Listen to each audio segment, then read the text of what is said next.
Hola a todos. Hoy vamos a profundizar en las páginas de las Escrituras para explorar el concepto de un gobierno mundial único, una idea que ha fascinado e intrigado a la humanidad a lo largo de la historia. Desde la antigua rebelión en la Torre de Babel hasta las visiones proféticas descritas en el libro del Apocalipsis, examinaremos cómo estas rebeliones contra Dios y el deseo por una autoridad global comenzaron. Necesitamos entender qué hay en la naturaleza humana que nos lleva a desear tanto el dominio mundial. ¿Qué hay en nosotros, seres humanos, que nos hace anhelar el control centralizado? ¿Por qué, a lo largo del tiempo, generaciones de personas que nunca se conocieron comparten el mismo deseo de dominar el mundo y ser el gobernante supremo? Este anhelo persistente por el poder a lo largo de la historia, ¿qué lo motiva? ¿Será un aspecto inherente de la naturaleza humana, una búsqueda de la inmortalidad a través del legado, o un deseo de seguridad y estabilidad que el control centralizado parece prometer? ¿Cómo fomentan y refuerzan diferentes culturas y sociedades esta ambición?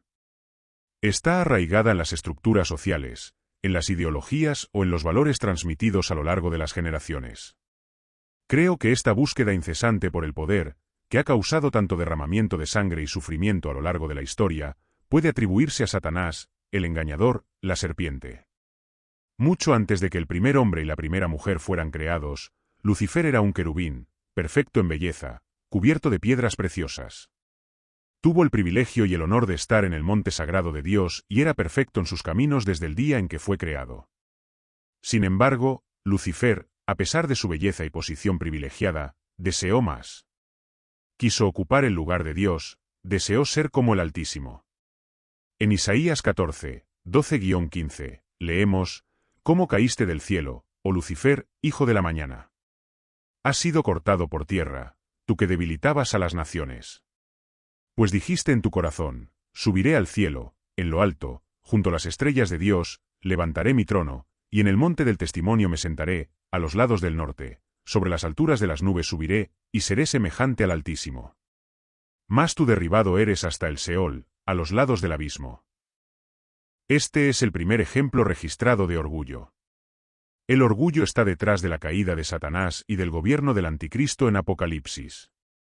Él quiere la adoración que pertenece solamente a Dios.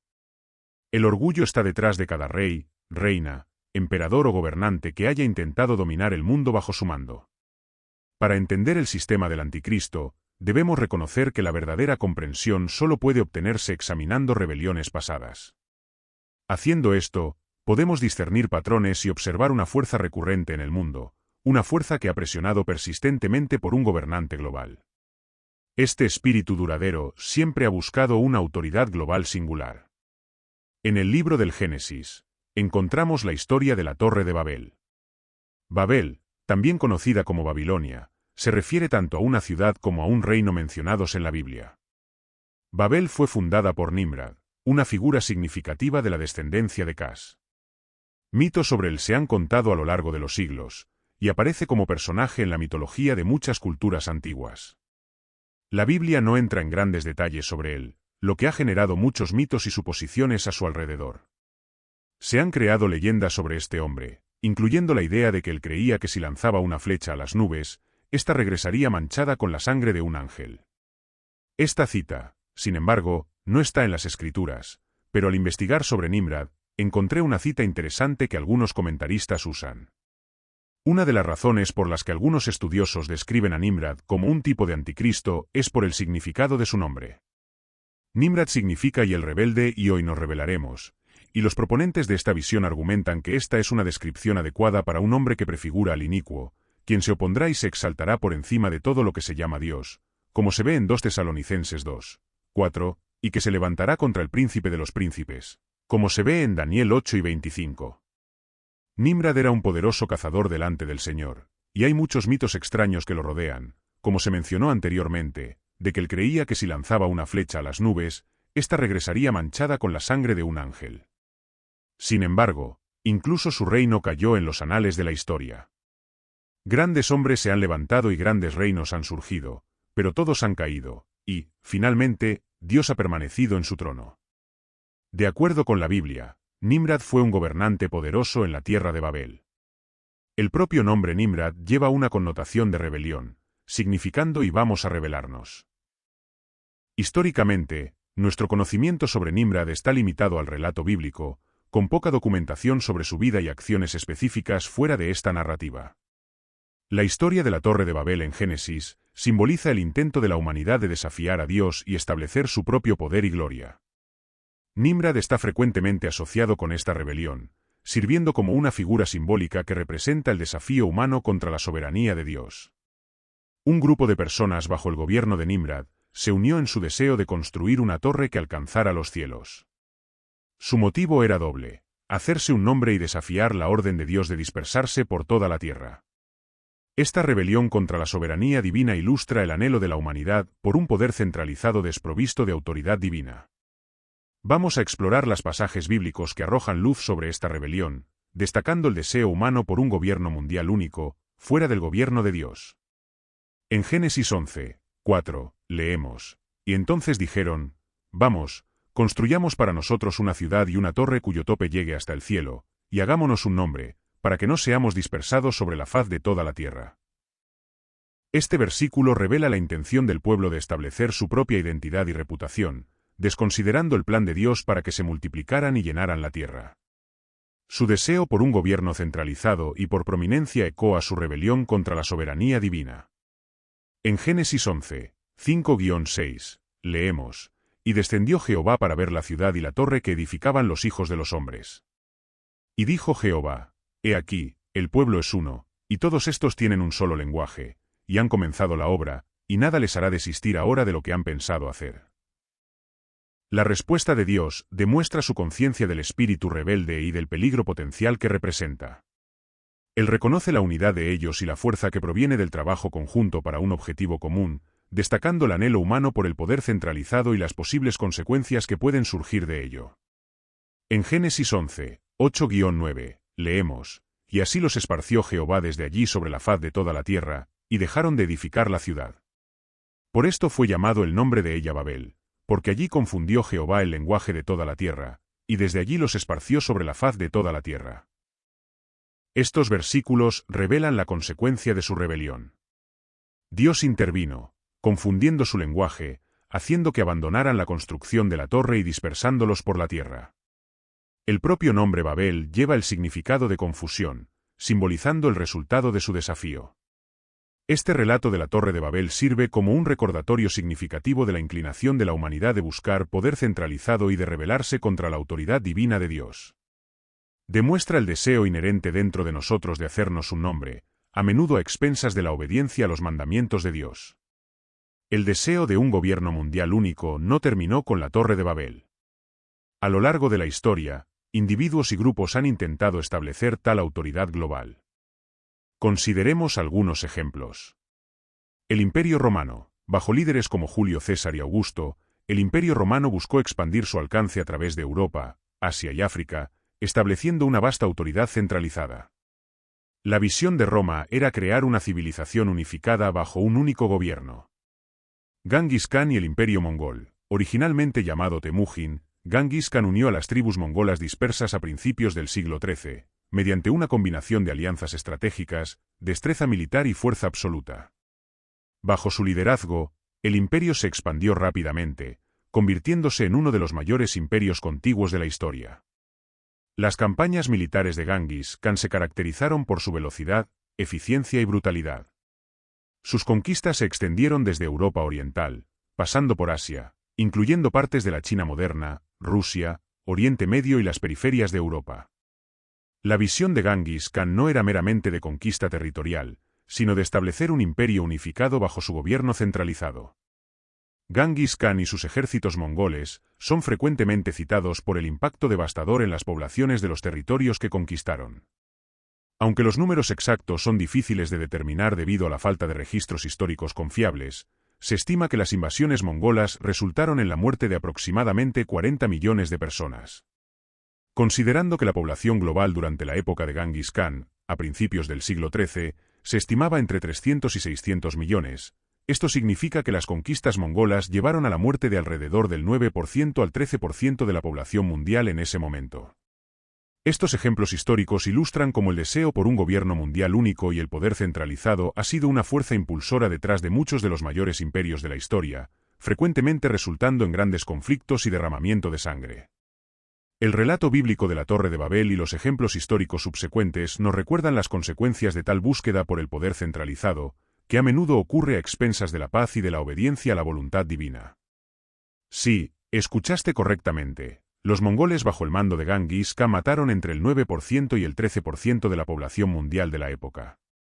Otro ejemplo notable es Alejandro Magno. En tiempos antiguos, él soñaba con unificar el mundo conocido bajo su dominio, y con sus proezas militares, conquistó vastos territorios, luchando para establecer un imperio unificado. Sin embargo, sus aspiraciones duraron poco, ya que su imperio se fragmentó tras su muerte.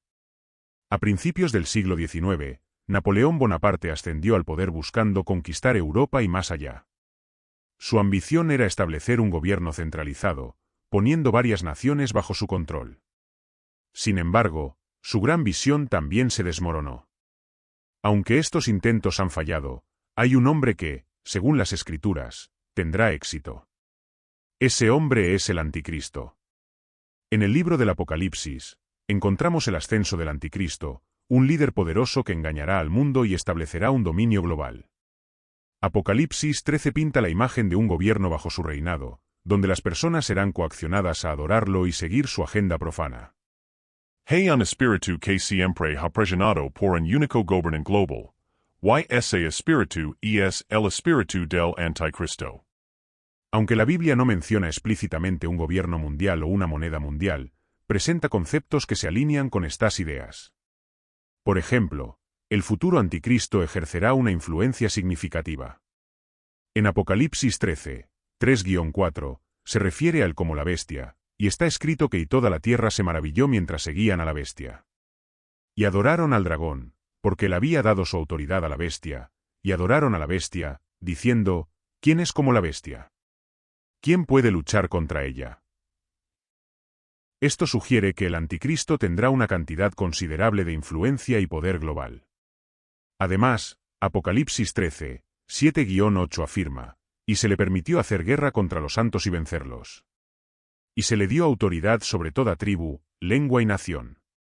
Y la adorarán todos los habitantes de la tierra cuyos nombres no están escritos en el libro de la vida del Cordero que fue inmolado desde la fundación del mundo. Este pasaje implica un amplio alcance de control, aunque puede no apoyar directamente la noción de que el anticristo liderará un gobierno global singular. O periodo de tribulación descrito en la Biblia se caracteriza por conflictos y turbulencias generalizadas. La estructura gubernamental específica y los contextos en los que estos eventos ocurrirán no se detallan explícitamente. Sin embargo, la trayectoria del mundo hoy parece estar moviéndose hacia un escenario donde un líder podría ejercer un control sin precedentes sobre los asuntos globales. Con cada año que pasa, presenciamos la consolidación del poder en manos de instituciones y órganos gubernamentales, a menudo a expensas de las libertades individuales y nacionales. Los cambios en la dinámica de poder están alineados con las descripciones bíblicas sobre la ascensión del anticristo a la influencia global. Los avances tecnológicos juegan un papel fundamental en esta transición, con la capacidad de rastrear, monitorear e identificar a individuos volviéndose más sofisticada que nunca. Los sistemas de vigilancia, la recolección de datos biométricos y los métodos de identificación digital se están implementando cada vez más en todo el mundo.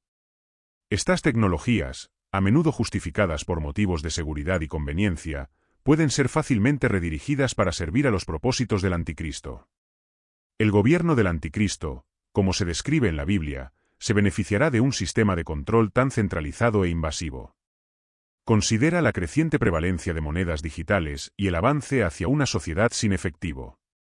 Un mundo sin efectivo es un mundo donde todas tus compras pueden ser rastreadas, eliminando la privacidad. Estas tendencias no solo facilitan las transacciones económicas, sino que también permiten el monitoreo de las actividades financieras a un nivel sin precedentes. En un mundo donde la compra y venta podrían ser controladas por una sola entidad, la infraestructura para la marca de la bestia, mencionada en Apocalipsis 1 y 17, ya está siendo establecida. La conveniencia y la eficiencia de las transacciones digitales vienen con el costo oculto del potencial control totalitario. Además, la centralización de la información y las tecnologías de comunicación significa que menos entidades controlan el flujo de información. Las plataformas de redes sociales, los motores de búsqueda y los grandes medios de comunicación pueden influir en la opinión pública y el comportamiento a escala global. Esta centralización puede ser manipulada para suprimir disidencias y promover la agenda de un único líder poderoso. Observando la trayectoria actual, es evidente que los mecanismos de control global se están implementando. Las advertencias bíblicas sobre la ascensión del anticristo al poder sirven como un recordatorio preocupante de las posibles consecuencias de la autoridad desenfrenada durante la tribulación. Todos los incrédulos se alinearán con el anticristo, marcando esta lealtad con la aceptación de la marca de la bestia, que será un requisito para participar en el comercio. Nadie podrá comprar ni vender, sino el que tenga la marca, el nombre de la bestia o el número de su nombre, y Apocalipsis 1:17. Aquellos que rechacen la marca enfrentarán graves consecuencias, incluyendo dificultades económicas y persecución. Sin embargo, la Biblia no afirma explícitamente que esto implicará una moneda única. Esta profecía podría cumplirse a través de varios medios que no necesariamente involucran una paridad global única. Los sistemas financieros modernos ya facilitan transacciones entre múltiples monedas, lo que hace innecesaria una única paridad global para el cumplimiento de esta profecía, aunque sigue siendo una posibilidad. Lo que es evidente a partir de estas descripciones proféticas es que aquellos que vivan durante la tribulación enfrentarán decisiones desafiantes.